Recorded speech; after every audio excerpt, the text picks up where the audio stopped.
오늘은 우리 하이델베르크 유리문답 86, 87 문답을 함께 살펴보겠습니다. 지금까지 우리는 하이델베르크 유리문답의 첫 번째 단계와 두 번째 단계에 대해서 배웠습니다. 그것이 이제 1문답부터 85문답까지거든요.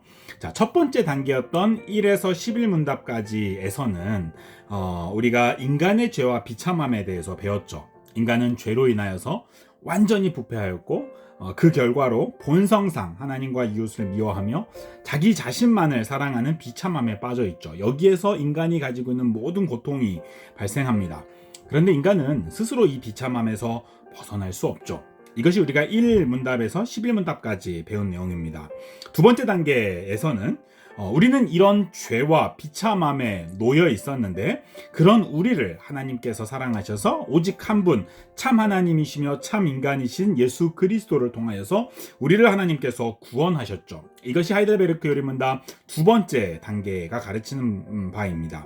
오직 은혜로 오직 그리스도께서 이루신 이 십자가의 공로로 우리는 구원을 받고 성령님의 은혜로 말미암아 우리가 예수님과 연합하게 된 거죠.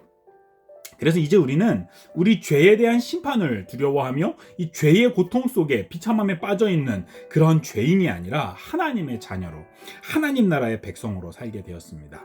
이것은 하나님의 은혜이죠. 그렇다면 우리의 모든 죄가 이렇게 다 용서되고 오직 하나님의 은혜로 말미암아 우리가 구원을 받는다면 이제 우리 마음대로 살아도 되지 않을까요? 어차피 우리가 지은 죄 다 용서받는다면 굳이 죄 안 지으려고 노력할 필요도 없고요. 굳이 하나님의 법에 순종하려고 노력하며 선행을 하려고 할 이유가 있을까요? 이런 질문에 대한 답이 이제 하이델베르크 요리문답의 세 번째 단계인 86문부터 129문까지에서 가르치는 내용입니다. 여기서 우리가 먼저 생각할 것은요, 선행이란 무엇인가 에 대한 정의를 좀 해야 될 것 같아요. 선행에 대한 이 개념 정리가 제대로 되어 있지 않으면요, 우리도 적당히 선행을 할 수 있다라고 생각하기 쉽거든요. 또 심지어 불신자들도 선행을 할 수 있다라고 생각을 하기 쉬워요. 그런데 성경이 가르치는 진정한 선행이 무엇이냐? 성경이 가르치는 진정한 선행에는 반드시 다음에 세 가지의 요소가 포함이 돼야 돼요. 첫째는 하나님의 율법을 따라서 행하는 것이 선행이에요. 율법은 하나님을 사랑하고 이웃을 사랑하라고 명령하는데 이 율법을 하나님께서 가르치시는 대로 지키는 것이 바로 선행인 거죠. 그러니까 율법을 지키는 게 선행인 거예요. 두 번째 요소는요, 하나님을 믿기 때문에 율법에 순종하는 것이 선행입니다. 내가 생각할 때 율법이 옳다고 생각해서 그래서 율법에 순종한다거나 자기의 의지로 율법을 지키는 것이 아니라 하나님을 믿기 때문에 하나님의 말씀을 믿고 하나님의 능력을 믿음으로 의지하면서 율법에 순종하는 것이 선행이죠. 마지막으로 하나님의 영광을 위하여서 율법을 행하는 것이 선행입니다. 나를 드러내기 위해서 또는 자기 만족을 위해서 하나님과 이웃을 사랑한다면 그것은 선행이라고 할 수 없죠. 요약해보면 믿음으로 하나님의 영광을 위하여 율법에 순종하여 하나님과 이웃을 사랑하는 것이 선행인 거죠. 반대로 하나님의 율법에 순종하지 않는 것은 죄가 되는 겁니다. 인간은 본성적으로 하나님과 이웃을 사랑하지 않아요. 그리고 자기 자신만을 사랑하죠. 자기를 위하여 하나님과 이웃을 이용합니다. 인간은 하나님을 믿기보다 하나님을 끊임없이 의지하고 자기 생각을 사실은 믿습니다. 우리가 늘 하나님의 영광을 추구하기보다는 내 자존심, 자기 만족을 추구하는 것이 인간이죠. 우리 인간을 정직하게 되돌아보면 우리 중 어느 누구도 선행을 할 수 있다라고 말할 수 있는 사람은 없어요. 인간은 모두 다 자신이 지은 이 죄악 때문에 고통을 당하고 있고요. 그리고 하나님의 심판을 받아야만 하죠. 그런데 예수 그리스도께서 십자가에서 죄인을 대신하여서 하나님의 심판을 받으시고 우리에게 죄로부터의 자유가 주어졌습니다. 그래서 우리에게 이제 더 이상 죄에 대한 이 심판의 두려움은 사라졌죠. 그리스도께서 대신 심판을 받으셨기 때문에요. 이것은 전적으로 예수님께서 하신 것입니다. 우리가 한 것은 아무것도 없죠.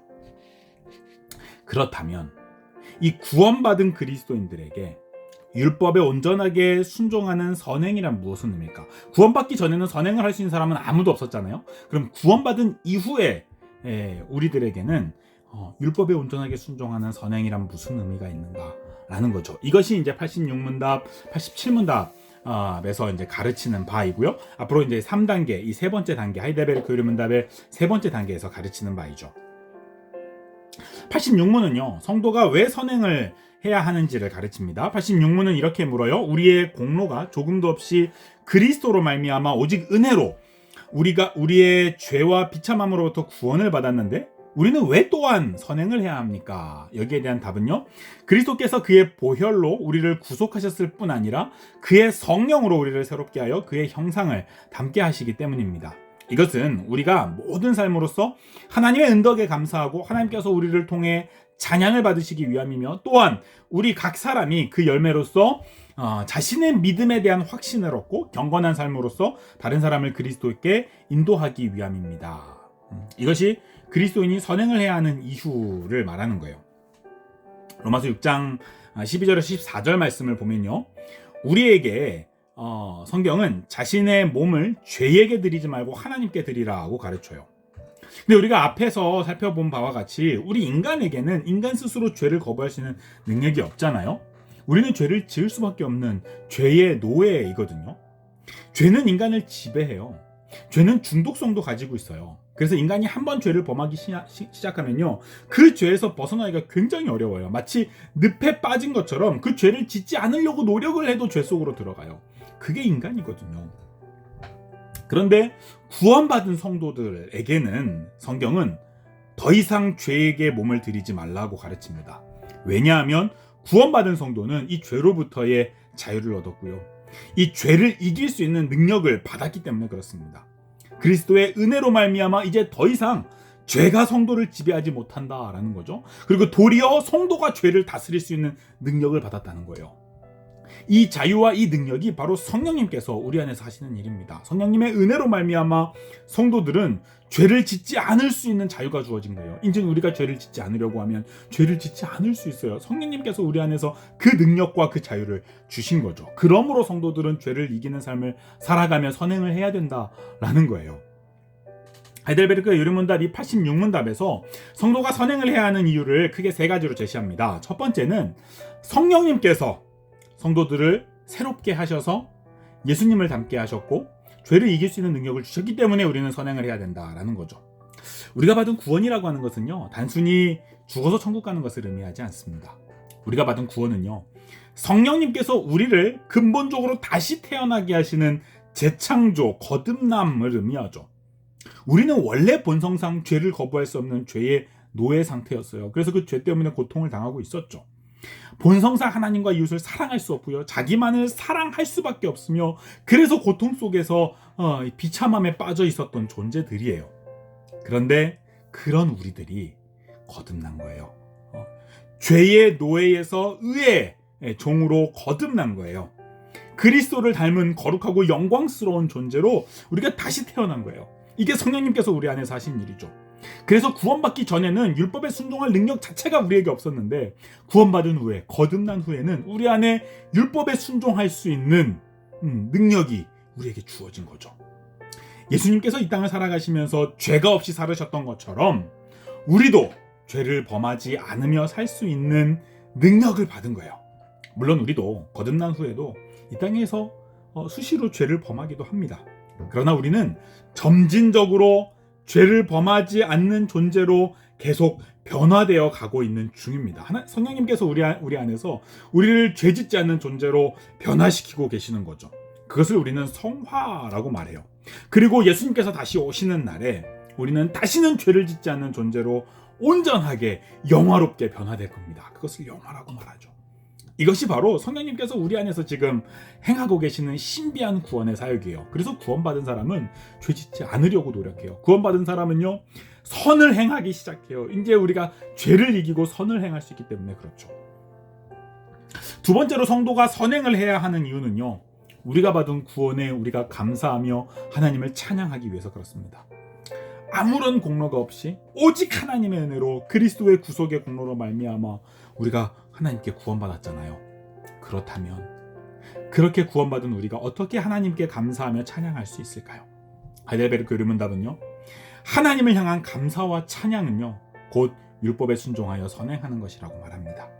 하나님께서 죄의 노예를 해방하셔서 선행을 할 수 있는 자유인을 만드시면서 하나님께서 기대하신 것은 무엇이었을까요? 하나님은 우리가 율법에 순종하며 선을 행하는 거룩한 하나님 나라 백성이 되기를 원하셨을 거예요. 그러므로 하나님께서 우리에게 원하셨던 것처럼 선행을 하면서 살아가는 삶이 하나님의 은혜에 감사하며 하나님을 찬양하는 길이죠. 반대로 구원을 받았으면서도 선행을 하지 않고 율법에 순종하지 않는 삶은요, 하나님의 은혜에 감사하지도 않고 하나님을 찬양하지도 않는 배은망덕한 삶이라고 할 수 있는 거예요. 마지막으로 성도가 선행을 해야 하는 이유는요, 우리가 선행을 함으로써요, 우리 안에 성령님이 계심을 우리 자신도 확신하고 다른 사람도 알 수 있기 때문에 그래요. 선행을 통해서 우리 안에 있는 성령님을 우리도 확인하고 다른 사람도 확인하는 거죠.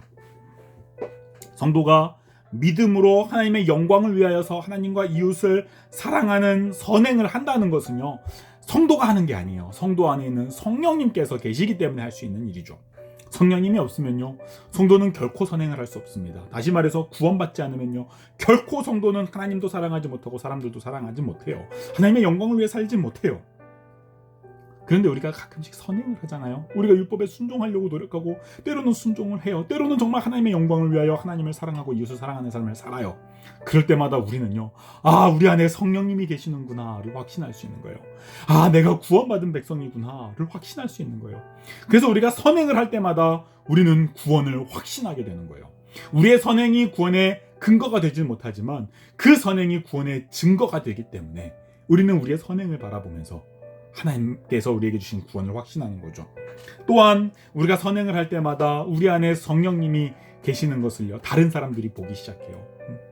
예수님을 믿지 않는 사람들이요, 우리의 착한 행실을 보면서요, 하늘아버지께 영광을 돌려요. 우리가 정말 믿음으로 하나님의 영광을 위하여 예수님께서 그렇게 살아가셨던 것처럼 우리가 하나님을 사랑하며 이웃을 사랑하며 살아간다면요, 사람들이요, 예수님을 믿지 않는 사람들도요, 하나님께 영광을 돌리게 될 거예요. 이것이 전도의 길이 되는 거죠. 그래서 우리는 선행을 해야 된다 라고 하이델베르크 유리문답 86문답이 가르치는 거예요. 하이델베르크 유리문답 87문답은요, 그러면 선행을 하지 않는 자들은 구원받을 수 있습니까? 라는 질문에 대해서 생각을 하는 거예요. 87문은 이렇게 물어요. 감사치도 않고 회개하지 않는 삶을 계속 살면서 하나님께로 돌이키지 않는 사람들도 구원 얻을 수 있습니까? 라는 질문이죠. 여기에 대해서 하이델베르크 요리문답은 이렇게 답합니다. 아닙니다. 그들은 결코 구원을 받을 수 없습니다. 성경은 음란한 자, 우상숭배자, 간음하는 자, 도둑질하는 자, 탐욕을 부리는 자, 술 취하는 자, 욕하는 자, 강도질하는 자나 그와 같은 죄인들은 하나님 나라를 유업으로 받지 못한다 라고 말씀하죠.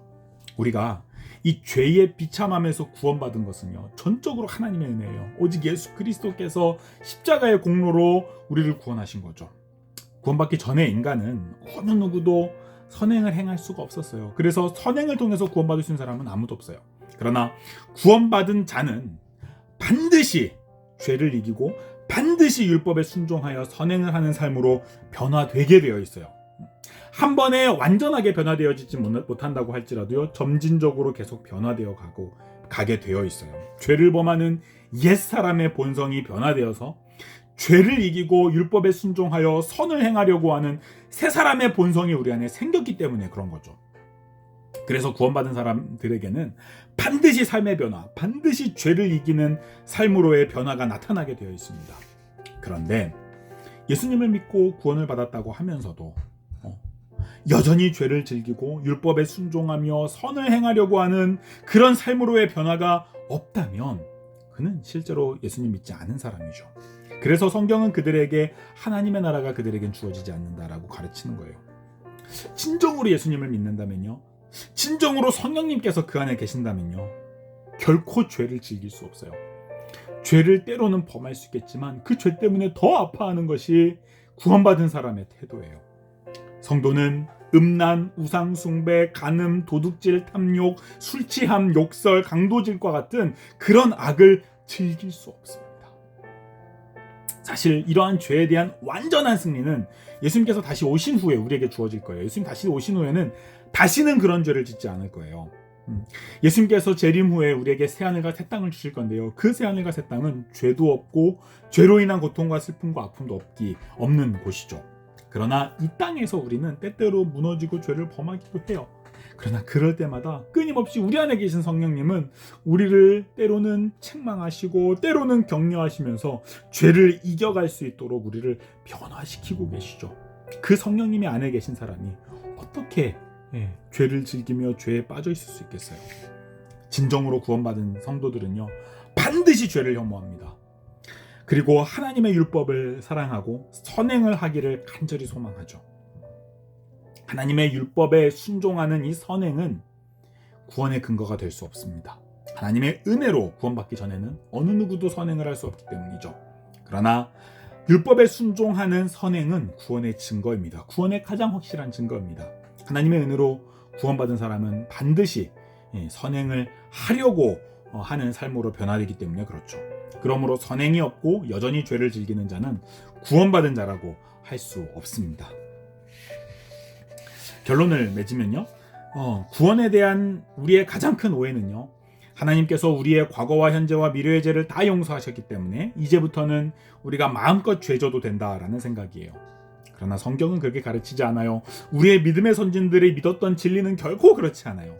죄를 혐오하지 않으며 죄를 즐기는 자, 입술의 회개만으로 스스로 구원받았다고 착각하는 자는 진정으로 구원받은 자가 아니에요. 구원받은 후에 성도는 반드시 율법에 순종하여 선행을 하려고 노력합니다.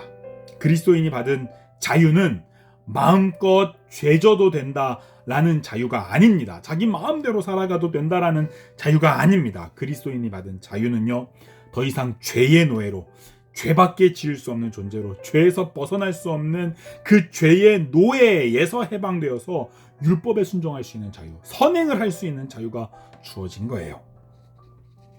여러분, 우리가 구원받았다고 하잖아요. 그런데 우리가 진정으로 죄를 혐오하고 있는지, 혹시 죄를 즐기고 있는 것은 아닌지 한번 되돌아보기를 바랍니다.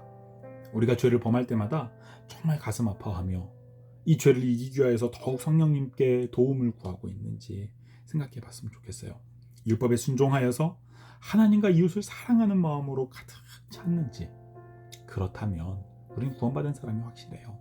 그러나 혹시 우리가 그렇지 않다면요, 혹시 여전히 우리가 죄를 즐기고 있다면요, 죄에 대한 죄책감도 없고요, 정말 율법에 순종하며 하나님 말씀에 순종하며 하나님의 백성답게 살아가려고 하는 마음이 없다면요, 하나님의 심판이 멀지 않았습니다.